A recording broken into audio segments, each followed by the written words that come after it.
अगर आप जीरो से अंग्रेजी पढ़ना सीखना चाहते हैं तो ये क्लास बिल्कुल आपके लिए है। अंग्रेजी जब आप पढ़ना चाहें तो कुछ बातों का खास ख्याल हमें रखना पड़ता है, और तब जब आप जीरो से अंग्रेजी पढ़ना सीख रहे हैं तब ये चीजें और भी ज्यादा महत्वपूर्ण हो जाती हैं। उनमें से एक चीज है उच्चारण करना। एक अक्षर जो हमारे पास बहुत सारे अक्षर हैं, है ना। हर एक अक्षर का अपना एक उच्चारण होता है, पर कुछ अक्षर ऐसे भी हैं जिनके उच्चारण कई सारे होते हैं। उदाहरण के तौर पर ए की बात कर लेते हैं। ए का उच्चारण कुल 7 तरीकों से होता है, 7 टाइप्स। जी हाँ, जिसमें से हमने पहला दूसरा कवर कर लिया है। आज बारी है अ की। ठीक है, आज हम लोग ए का उच्चारण देखेंगे, कैसे होता है, क्यों होता है, किन किन तरह के शब्दों में होता है, ये सब कुछ आज की क्लास में कवर करेंगे। तो चलिए शुरू करते हैं आज की class. Hey everyone, welcome to मेरा इंग्लिश टीचर। स्वागत है आपका आज की क्लास में। मैं हूं प्रीति मैम, और आज की क्लास में जीरो से अंग्रेजी पढ़ना सीखने के क्रम में एक और उच्चारण के रूल की क्लास लेकर के मैं हूं आपके सामने। तो ये रूल कुछ इस तरीके का है, बहुत आसान है, यकीन मानिए, जरा भी आपको दिमाग लगाने की जरूरत नहीं है। जब किसी वर्ड में दो व्यंजन के बीच में ए आए तो ए का उच्चारण अ होता है। जब किसी भी दो व्यंजन के बीच, एक वर्ड है, वर्ड में दो व्यंजन है, दो व्यंजनों के बीच में जो है ना वो ए बैठा हुआ है, तो वहां पर ए का उच्चारण अ होता है।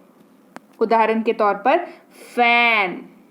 आप जब इसका उच्चारण करेंगे तो आपको ओ हल्का सा सुनाई देगा, फैन, है ना, यानी कि पंखा।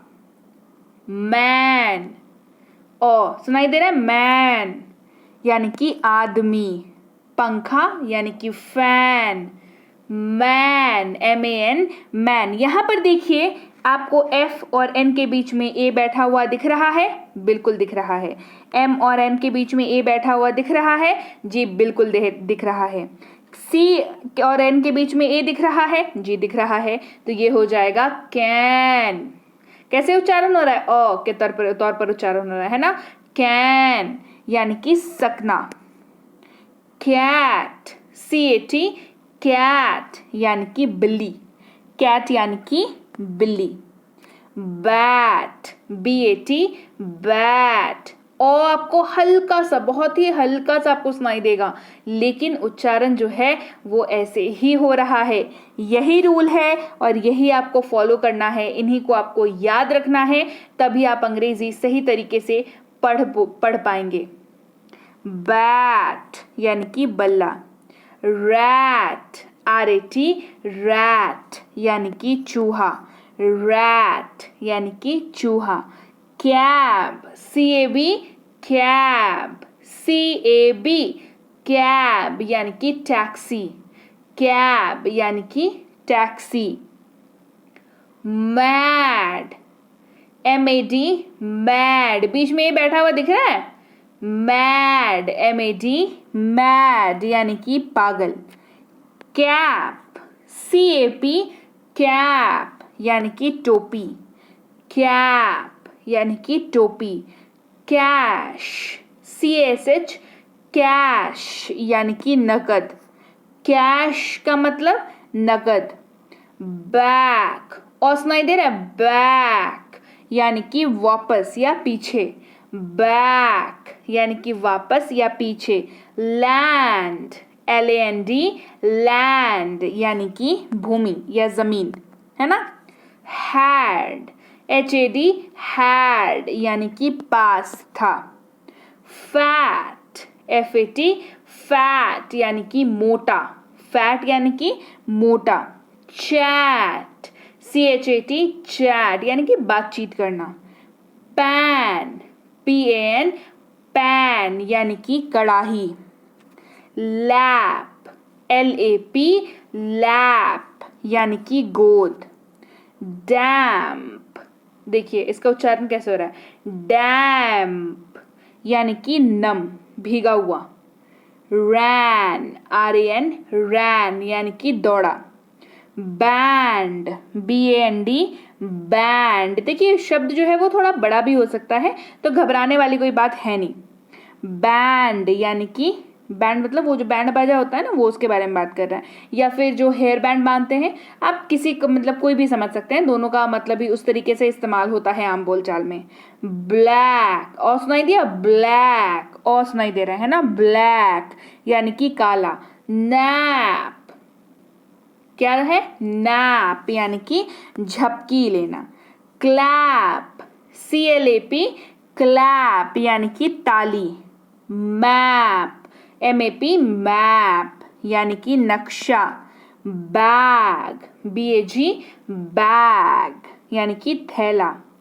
हैट, HAT, हैट यानी कि टोपी।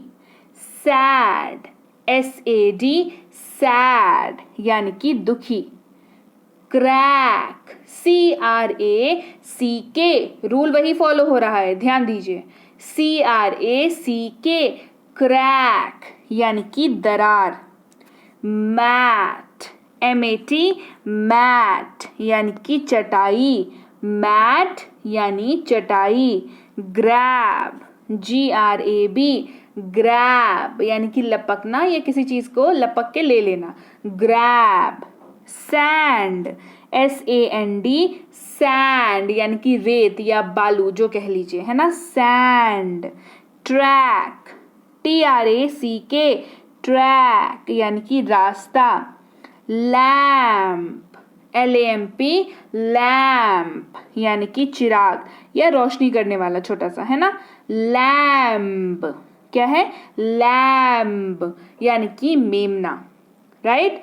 तो हाँ, ये थी आज की क्लास। इसमें हमने क्या सीखा, इसमें हमने ये सीखा कि दो व्यंजनों के बीच, ध्यान दीजिएगा, फिर से क्विक सा रिवीजन कर लेते हैं। चलिए, दो व्यंजनों के बीच अगर ए है किसी शब्द में लिखा हुआ, तो ए का उच्चारण अ के तौर पर होता है। कैसे होता है, अ के तौर पर होता है। आपको हल्का सा सुनाई देगा शब्द में, लेकिन उच्चारण तो भाई उच्चारण है, जानना तो हमें जरूरी है, गलत तो नहीं करेंगे, इसके लिए उच्चारण जानना जरूरी है।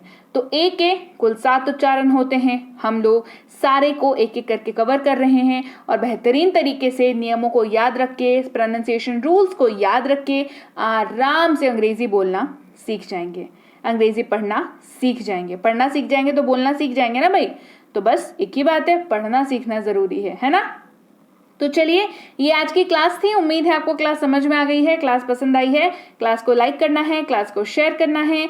चैनल को सब्सक्राइब नहीं किया है तो बता दूं, आप देख रहे हैं मेरा इंग्लिश टीचर। जल्दी से चैनल को सब्सक्राइब कर लेना है, दूसरों से भी कराना है, और सिर्फ सब्सक्राइब ही नहीं कराना है, क्लास को बिठा करके दिखाना भी है, ताकि जहां पर भी समस्या आती है वो समस्या का सोल्यूशन उन्हें मिल जाए इस क्लास में। तो चलिए, मैं आपसे मिलती हूँ आपकी अगली क्लास में। Till then, thank you so much for watching. Stay connected to मेरा इंग्लिश टीचर।